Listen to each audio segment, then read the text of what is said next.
बिस्मिल्लाहिर्रहमानिर्रहीम। अस्सलाम वालेकुम मुअज़्ज़ज़ नाज़रीन, हमारी आज की वीडियो का मौज़ू ईरानी शहंशाह नादिर शाह है।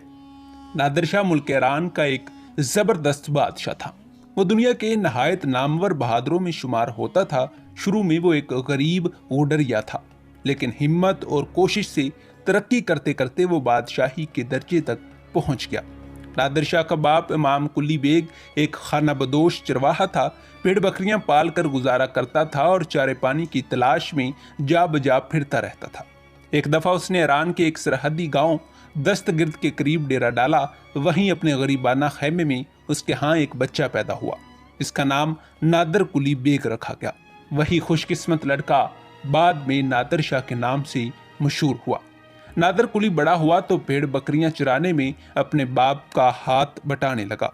उस जमाने में ईरान की आम हालत बहुत खराब थी। अफगानों ने ईरानियों का नाक में दम कर रखा था।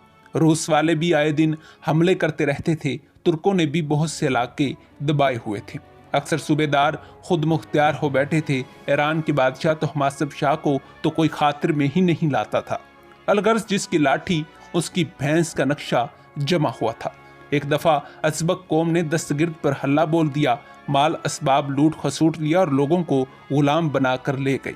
नादिर कुली भी गिरफ्तार हुआ, लेकिन वो कोई दाव पेच लड़ाकर भाग गया। इस वक्त इसकी उम्र 20 वर्ष थी। नादरीन, अभी विर्द दस्तगिर्द से थोड़े से फासले पर एक कस्बा था। अली बेग वहां का हाकिम था। नादिर कुली अपने आबाई पेशे से बेजार हो गया और अभी विर्द जाकर अली बेग की मुलाजमत अख्तियार कर ली और जल्द ही अपनी बहादुरी और कारगुजारी से उसके पहरेदारों का अफसर मुकर्रर हो गया।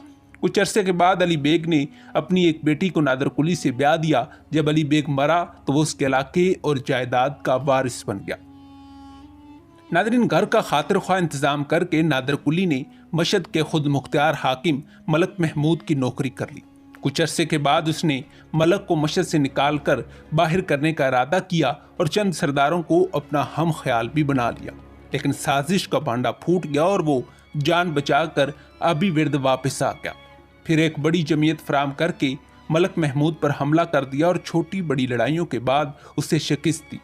नादिर कुली के इस कारनामे से तहमासप शाह बहुत खुश हुआ और उसे तहमासप कुली का खिताब देकर दुश्मनों के किला कुमा पर मुकर्रर कर दिया।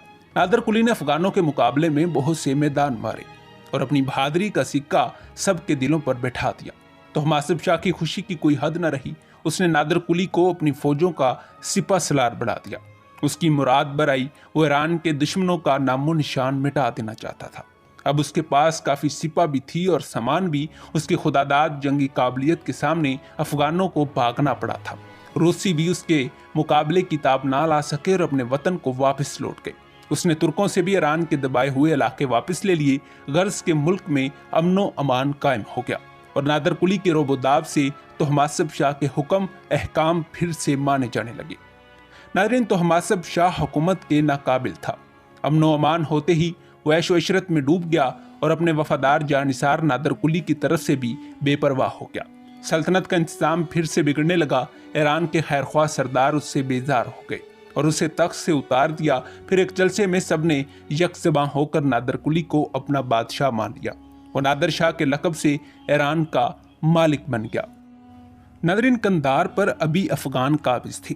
एक मुख्तसर से मुहासरे से नादिर शाह ने उसे सर कर लिया और अफगानों के ताकुब में काबुल का रुख किया। काबिल में हिंदुस्तान के बादशाह मोहम्मद शाह रंगीला की तरफ से नासिर खान सूबेदार था। उसने नादरी लश्कर की खबर सुनी तो मोहम्मद शाह से इमदाद तलब की। मोहम्मद शाह ऐश में डूबा हुआ था। उसे दिन रात शराबो कबाब और रंग रांग से काम था और मोहम्मद शाह रंगीला कहलाता था। इमदाद तो दूर की बात, इसे जवाब भी ना भेजा और नादिर शाह काबिल पर चढ़ आया। मरता क्या न करता, नासिर खान ने अपनी थोड़ी बहुत फौज से मुकाबला किया और शिकस्त खाई। नादिर शाह ने उसकी बहादुरी से खुश होकर उसे फिर काबिल का सूबेदार बना दिया। काबिल से नादिर शाह ने एक एलची मोहम्मद शाह के पास भेजा कि जो अफगान हिंदुस्तान में पनागुज़ीर हैं, इन्हें निकाल दिया जाए। वो रंग रलियों में महू था, कोई जवाब नहीं भेजा। नादिर शाह को गुस्सा आया। उसने हिंदुस्तान की तरफ कूच कर दिया। पेशावर के बाशिंदों ने फतहमंद हमला आवर का शानदार इस्तकबाल किया और अतात कबूल कर ली। फिर रास्ते के नदी नाले और दरिया अबूर करता और शहरों और कस्बों को लूटता खसूटता नादिर शाही लश्कर लाहौर के करीब आ पहुंचा। यहाँ के सूबेदार नवाब ज़करिया खान ने भी हथियार डाल दिए और 1.5 लाख रुपए नसर देकर अपने शहर को बचा लिया। जब मोहम्मद शाह ने सुना कि नादिर शाह बढ़ता ही चला आ रहा है तो उसकी आंखें खुली। इधर उधर से 80,000 फौज इकट्ठी करके करनाल के करीब डेरे डाल दिए। नादिर शाह भी आ पहुंचा। उसने तरतीब के साथ अपने लश्कर को खड़ा किया। मोहम्मद शाह रंगीले के लश्कर में ना कोई तरतीब थी और ना कोई इंतजाम। अक्सर सरदार एक दूसरे से जलते थे, फूट जोरों पर थी। सादत खान और खान दुरान मोहम्मद शाह के 2 बड़े जर्नैल थे। वो अपनी फौजें लेकर दुश्मन पर टूट पड़े। आसिफ जाह वजीर इन दोनों से आर खाता था। उसने जरा भी साथ ना दिया और टाल मटोल करता रहा। 1 बजे दोपहर को लड़ाई शुरू हुई। 2,500 ईरानी और 10,000 हिंदुस्तानी मारे गए। सादत खान का हाथी गोली खाकर बेकाबू हो गया और अपने सवार समेत ईरानी कैंप में बेतहाशा घुस गया। सादत खान गिरफ्तार हो गया। खान दुरान सख्त जख्मी हो गया। उसका एक मुलाजिम अपनी जान पर खेल कर उसे मैदान जंग से उठाकर अपने कैंप में ले गया। 5 बजे शाम को लड़ाई खत्म हो गई। नादिर शाह जीत गया। शाम को सादत खान नादिर शाह के सामने लाया गया। वो बड़ी इज्जत से पेश आया। बातों बातों में सादत खान ने उसे 2 करोड़ रुपए लेकर वापस चले जाने पर रजामंद कर लिया और बाकायदा तौर पर यह मामला तय करने के लिए आसिफ जाह को बुला भेजा। उधर आसिफ जाह खान दुरान की खबर पूछने गया। वो जख्मों से चूर था और बोलना भी मुश्किल था। हम बिस्तर पर पड़े पड़े बाहजार दिक्कत कहने लगा कि हमने अपना काम कर दिया, अब तुम जानो तुम्हारा काम। मगर याद रहे कि बादशाह को नादिर के पास ना ले जाना और ना नादिर को दिल्ली ले जाना, बल्कि कुछ दे दिलाकर इस बला को यहीं से टाल देना। नादरीन, अगले दिन आसिफ जाह सादत खान के जरिए नादिर शाह से जा मिला। देर तक बातचीत होती रही। आखिरकार 2 करोड़ रुपए लेकर नादिर शाह वहीं से वापस चले जाने पर राजी हो गया। आसिफ जाह ने उसे खालिस अपना कारनामा बयान करके मोहम्मद शाह रंगीला से अमीर उल उमरा का खताब पाया और सादत खान का जिक्र तक न किया। सादत खान ने जब आसिफ जाह की चाल का हाल सुना तो वो जल भुन गया और नादिर शाह से कहने लगा कि आपने बड़ी गलती की है जो सिर्फ 2 करोड़ रुपए पर राजी हो गए। शाही खजाने और घरों में तो दौलत का कुछ ठिकाना तक नहीं है। ये सुनकर नादिर शाह के मुंह में पानी आ गया और दिल्ली जाने का पक्का इरादा कर लिया। दिल्ली पहुंचकर नादिर शाह ने खजाने पर कब्जा कर लिया और उसके सिपाही शहर की सैर करने लगे। इतने में ये झूठी अफवाह फैल गई कि नादिर शाह मारा गया है।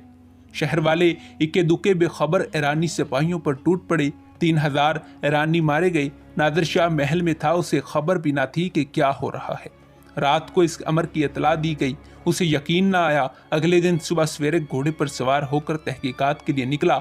जा बजा बाजारों में अपने आदमियों की लाशें पड़ी देखकर उसकी आंखों में खून उतर आया। बाज शामत के मारे उस पर भी ईंट पत्थर बरसाने लगे। चांदनी चौक में उस पर किसी ने गोली भी चला दी। वो तो बाल बाल बच गया, लेकिन उसका एक अफसर वहीं ढेर हो गया। तब नादिर शाह तलवार खींचकर चांदनी चौक की सुनहरी मस्जिद की छत पर बैठ गया। नंगी तलवार कत्लेआम का ऐलान या निशान थी। नादिर शाही हुक्म पाते ही ईरानी सिपाही शहर में घुस गए और नहत्ते शहरियों को गाजर मूली की तरह काटने लगे। गेहूं के साथ घिन भी पिसने लगा। मकानों को आग लगा दी गई। लोगों की चीखों पुकार, धुएं और गर्दो गुबार से शहर क़यामत का मैदान बन गया। सुबह 9 बजे से 3 बजे दोपहर तक यही हाल चलता रहा। 3 घंटों में दिल्ली की ईंट से ईंट बच गई और दिल्ली वाले खाको खून में मिल गए। आखिर आसिफ जाह ने हाथ जोड़कर नादिर शाह से रहम की दरख्वास्त की। तब उसने तलवार म्यान में डाल दी और कत्लेआम बंद कर दिया। 20,000 दिल्ली वाले तलवार की घाट उतर गए। नादिर शाह ने शाही खजाने की दौलत समेट ली। मशहूर कोहिनूर हीरा और करोड़ों की लागत का तख्ते ताउस भी ले लिया। दिल्ली की लूट से भी बेहजाब दौलत हाथ आई। अलगर्ज 70 करोड़ रुपए का माले इसबाब नकदी लेकर नादिर शाह दिल्ली से निकला और ईरान वापस चला गया। नादरीन, जी हाँ, यही था ईरान का शहंशाह नादिर शाह।